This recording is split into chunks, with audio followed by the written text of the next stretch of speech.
तो आप सभी का हार्दिक स्वागत है आपके अपने YouTube चैनल संदीप पूर्ण मैथ में। दोस्तों, जैसा कि पिछले वीडियो में हमने पढ़ाया था अर्थव्यवस्था यानी इकोनॉमी के बारे में पढ़ाया था। इकोनॉमी के इतने क्षेत्र हैं, तो अर्थव्यवस्था के 3 क्षेत्र बताए थे, प्राइमरी क्षेत्र, सेकेंडरी क्षेत्र और सेवा क्षेत्र।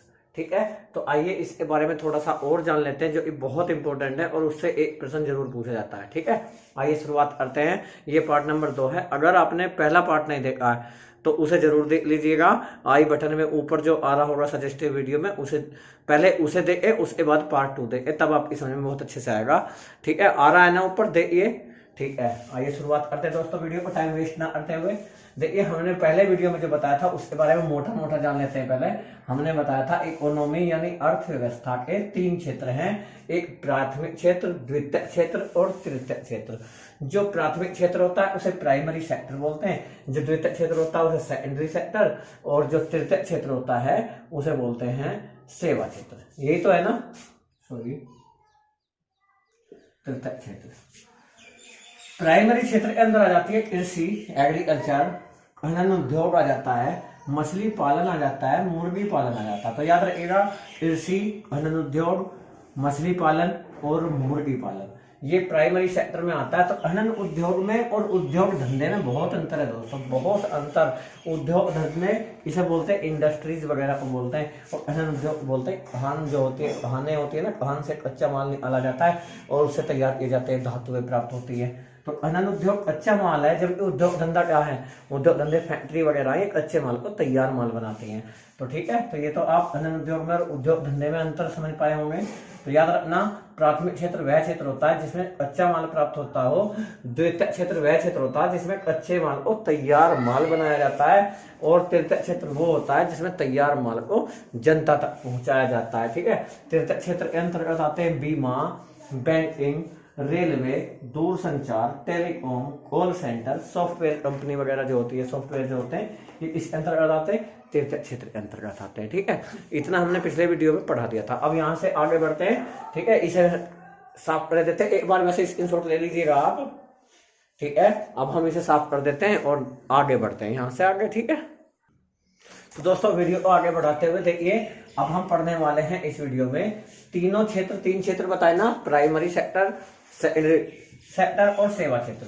तो तीनों क्षेत्रों में जो कार्यरत जनसंख्या है वो कितनी है, यानी कौन से क्षेत्र में कितनी जनसंख्या कार्य करती है। ठीक है, तो सबसे ज्यादा जनसंख्या दोस्तों आप सभी जानते हैं, हमारा भारत एक कृषि प्रधान देश है। हम अपने भारत की बात कर रहे हैं, हमारा भारत एक कृषि प्रधान देश है, यानी भारत में लगभग 50% से अधिक लोग कृषि में कार्य करते हैं, एग्रीकल्चर में काम करते हैं, किसान हैं। कितने? 50% से अधिक लोग। ठीक है, तो सीधी सी बात है, हमारे यहाँ कृषि प्रधान देश है, तो हमारे यहाँ की जो अर्थव्यवस्था है वो कृषि पर आधारित है, प्राथमिक क्षेत्र से संबंधित है, प्राइमरी सेक्टर से संबंधित है। ठीक है, तो सबसे ज्यादा लोग किस चीज में काम करते हैं? प्राइमरी सेक्टर में काम करते हैं। याद रखना, प्राइमरी सेक्टर बोल दीजिए, या फर्स्ट नंबर पर क्या आ जाएगा?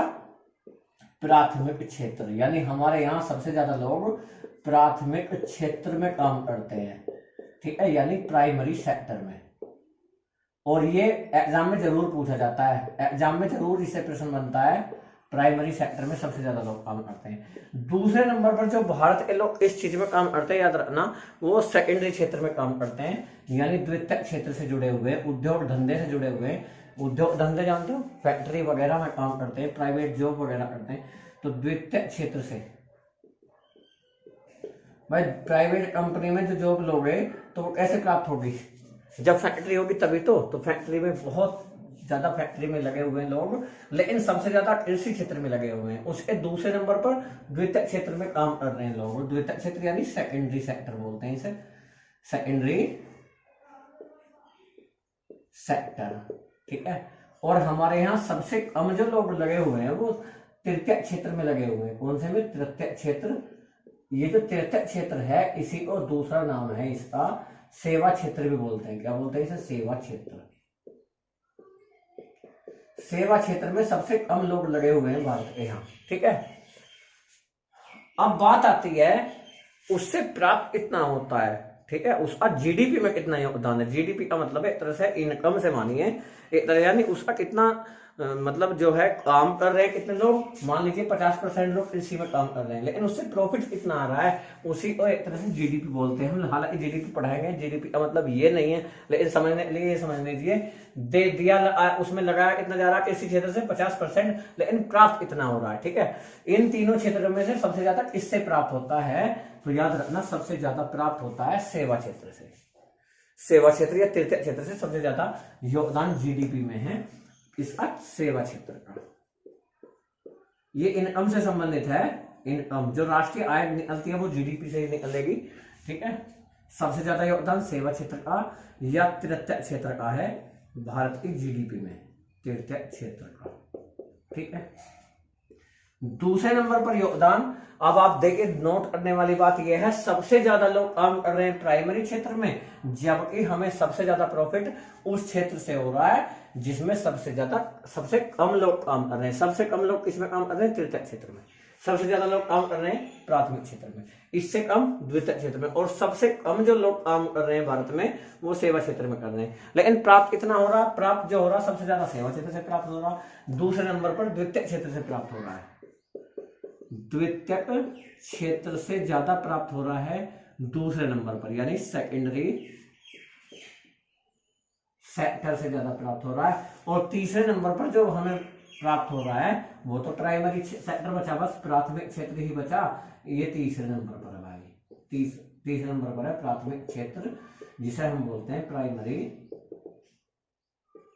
सेक्टर। तो इससे सबसे कम प्राप्त हो रहा है। तो देखिए सबसे ज्यादा लोग लगे हुए हैं कृषि में, लेकिन सबसे कम प्राप्त हो रहा है प्राथमिक क्षेत्र से, इसलिए हमारा देश थोड़ा पीछे है। ज्यादा लोग काम कर रहे हैं, मेहनत ज्यादा कर रहे हैं, मिल कम रहा।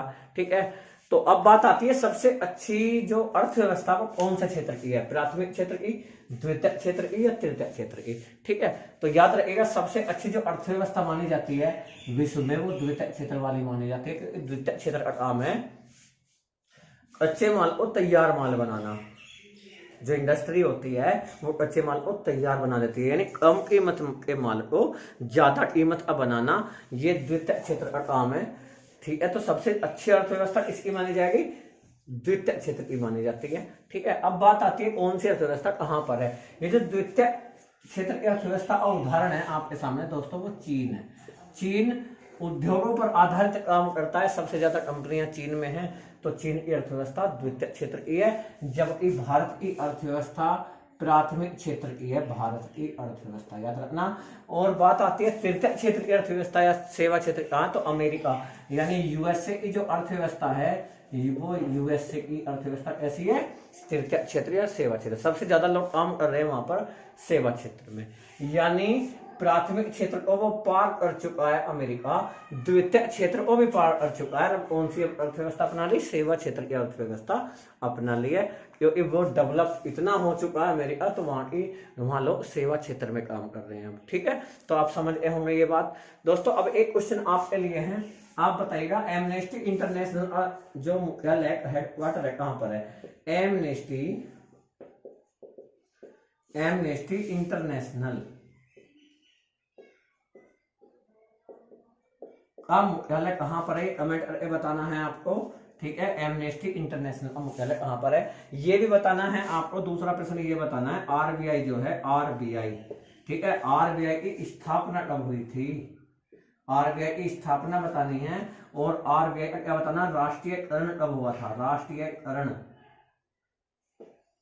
कब हुआ था आरबीआई का, ये दोनों क्वेश्चन आपको कमेंट बॉक्स में जरूर बताने हैं। बहुत इंपॉर्टेंट इससे प्रश्न आपसे पूछे जाया करेंगे।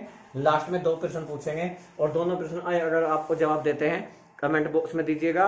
ठीक है, और इसका आंसर आपको अगले नेक्स्ट वीडियो में जरूर मिलेगा।